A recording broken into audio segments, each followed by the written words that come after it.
Je me demandais, ça vaut quoi vraiment Renault aujourd'hui? Parce qu'en France, Renault traîne un dicton bien connu.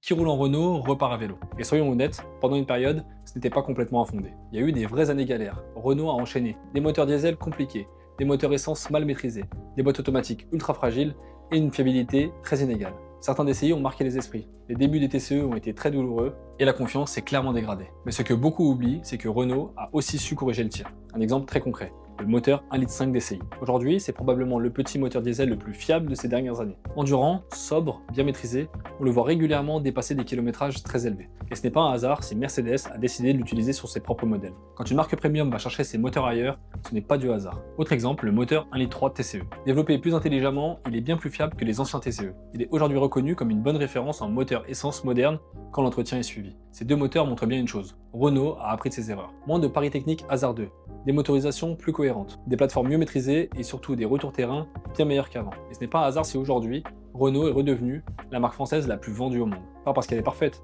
mais parce qu'elle est devenue plus sérieuse, plus homogène et globalement beaucoup plus fiable. Renault a longtemps donné raison au dicton. Mais aujourd'hui, si certaines marques s'inspirent de ces moteurs, c'est clairement qu'elle a changé de niveau. Et si toi aussi tu vas acheter une voiture fiable, n'oublie pas de t'abonner, tous les jours je t'aide à faire les bons choix.